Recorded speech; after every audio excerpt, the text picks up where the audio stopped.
अस्सलाम वालेकुम एवरीवन, कैसे हैं आप सब। उम्मीद है कि आप सब बिल्कुल ठीक ठाक होंगे। हम भी अल्लाह का शुक्र है बिल्कुल ठीक ठाक हैं। Welcome to my new vlog.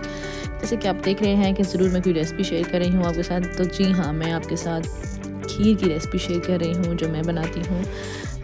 यहाँ मैंने रस लिए थे और साथ में मैं चावल लूँगी। ये जो टेबल स्पून होती है ना, ये मैं 10 टेबल स्पून लूँगी या 12, क्योंकि मैं 2 kg बनाती हूँ, 2 kg मिल्क में बनाती हूँ। पहले तो मैं लेती थी राइस की जो स्पून्स लेती थी वो मैं 6 लेती थी। तो अब ज़ाहिर है मैं अगर 4 kg बना रही हूँ तो फिर मैं 12 स्पून्स लूँगी। यहाँ पे जो है वो मैंने खोया लिया है। खोया जो है वो मेरी इसकी क्वांटिटी का मुझे कोई आइडिया नहीं था, लेकिन यह है कि मैंने मेरे ख्याल हाफ kg खोया यूज़ किया है। और रस जो है वो मैंने तकरीबन 20 रस मैंने यूज़ किए हैं। और यहाँ पे जो है मैंने चावलों को पहले भिगोया आधा घंटा, फिर उसके बाद उनको बॉईल किया बिल्कुल अच्छे से। उनका जो पानी बच गया था उस पानी को मैंने जूसर में डाला, एक जग में डाला और साथ में जो है रस डाल दिए थोड़े थोड़े करके, और इन सब का एक साथ में पेस्ट बना लिया था। ये पेस्ट बनाते हुए मैंने वीडियो नहीं बनाई क्योंकि साथ साथ जो है मैंने गाँव जाना था, गाँव की तैयारी भी करनी थी। तो जी यहाँ पे मैंने तकरीबन 4 kg, तकरीबन नहीं लिया ही 4 kg दूध था, तो मैंने 4 kg दूध लिया। ठीक है, आप चाहें तो आप इसमें खुला दूध भी यूज़ कर सकते हैं, लेकिन मैं जो है थोड़ा जल्दी में थी तो मैंने फिर जो है वो ऑल पर्स यूज़ किया है। और इसमें मैंने कोई 8 से 10 जो है वो इलायची डाल दी, ग्रीन इलायची, और साथ में मैंने हाफ kg चीनी ऐड की है। अंदाज़न ऐड की है लेकिन परफेक्ट थी। तो फिर जब वो उसको उबाला आ जाएगा दूध को, तकरीबन दूध गर्म हो जाएगा, तो फिर मैं उसमें ये पेस्ट डालूँगी सारे का सारा, और फिर साथ में मैं खोआ भी ऐड करूँगी। और उसके अलावा मैंने पता है क्या किया जो मैं आपके साथ शेयर नहीं कर पाई। मैंने 2 ली गाजरें, तो मैंने वो 2 गाजरें जो है उनको कद्दूकश किया करके वो भी मैंने ऐड कर दी थी। साथ ही ऐड कर देना है सब कुछ ताकि वो गाजरें भी गल जाएँ अच्छे से और हर चीज़ का जायका जो है वो एक हो जाए।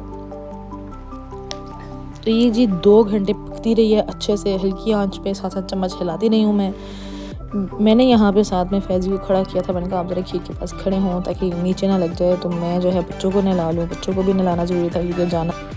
तकरीबन 2 घंटे इसको पका लेने के बाद मैंने आपको ये दिखाया है। और फिर उसके अलावा भी जो है मैंने इसको आधा घंटा थोड़ी तेज़ आंच पे, बहुत कम आंच नहीं थी, मीडियम आंच पे मैंने जो है वो इसको पकाया है। और फिर मैं तो लगातार इसमें चम्मच हिलाती रही हूँ, मैं रुकी नहीं हूँ क्योंकि ये जो है बिल्कुल ही मुझे लग रहा था बहुत टाइम लेगी।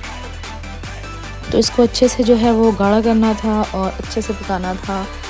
तो ये है कि तकरीबन ये 3 घंटे तो लाजमी पकती है, लेकिन मैंने इसको 2.5 घंटे पकाया। थोड़ी सी देर और पकाना चाहिए था, लेकिन बस टाइम नहीं था, टाइम शॉर्ट था। और इसकी जो आंच है चूल्हे की वो भी मैंने आपको दिखा दी है कि मैंने जब एंड में इसको पकाया तेज़ आंच पे तो कैसे पकाया। और ये मैंने 4 बाउल तकरीबन बनाए थे।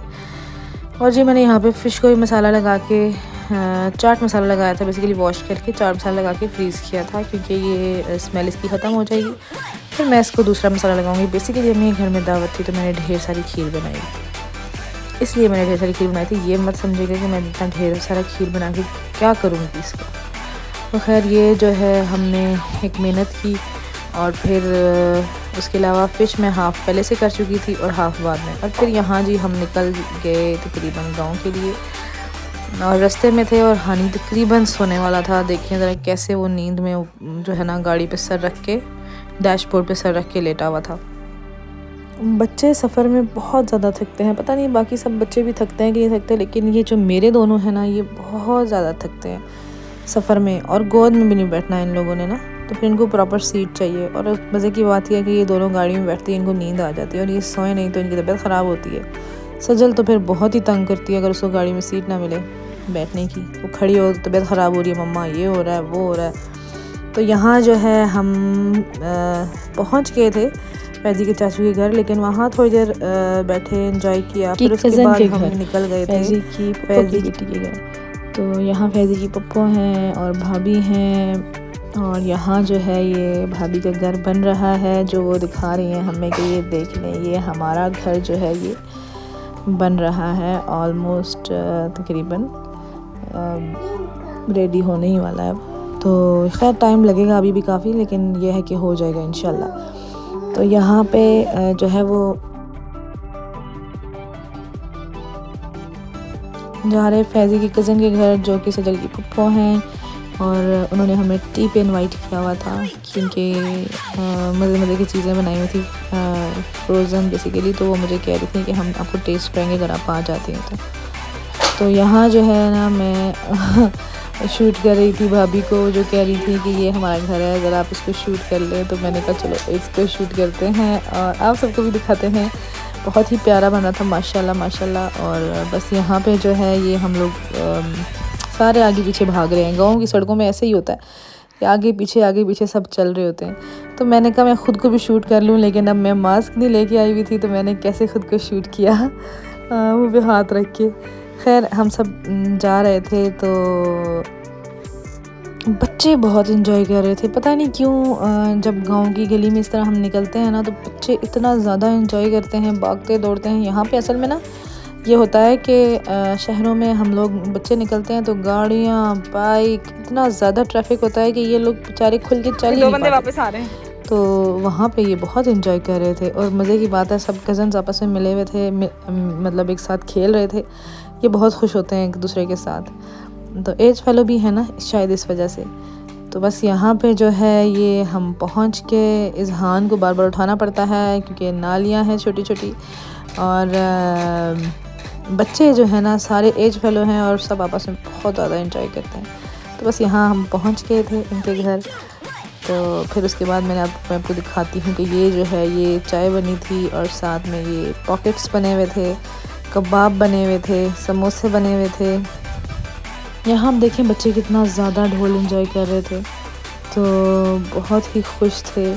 ऐसा शुक्र है कि असल में आंटी ने दो जो है ना वो ढोल रखे हुए थे, क्योंकि बच्चे जो है ना वरना लड़ाई हो रही होती है कि मुझे दो से मुझे दो, लेकिन यह कि कर लेते हैं बच्चे, अच्छे हैं सारे ना, एक दूसरे से शेयर कर लेते हैं। फिर उसके बाद हमने कार्ड्स लिखे लेट नाइट तकरीबन 3-4 बजे। और नेक्स्ट डे भी संडे के दिन भी हमने दिन में कार्ड्स लिखे, थोड़ा एंजॉय किया, गपशप की।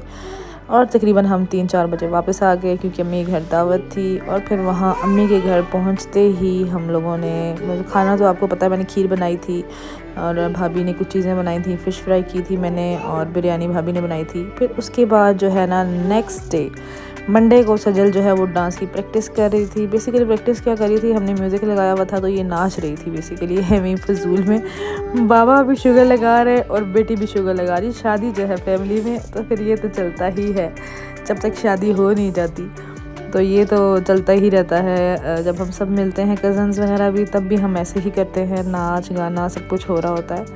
तो खैर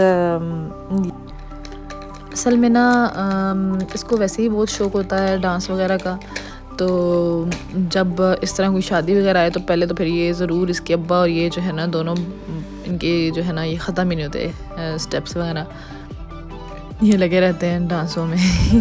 तो फैज़ी जो है ना फ़नी डांस कर रहे हैं। सारे जो है ज़रूर हंसेंगे ये देख के। बेसिकली इज़हान को खिला रहे हैं। इज़हान बहुत तंग कर रहा था। इज़हान तो कहता है कि भाई डांस ही ना करो ना, मुझे पास ले लो, मुझे उठा लो। तो सजल के चाचू की शादी है तो सजल जो है वो अच्छी खासी प्रैक्टिस में है, उसने अच्छी खासी प्रैक्टिस की है। और तो जी अगर आपको मेरा व्लॉग पसंद आया तो ज़रूर लाइक करें, शेयर करें और सब्सक्राइब करें। मिलते हैं नेक्स्ट व्लॉग में, तब तक के लिए अल्लाह हाफिज़।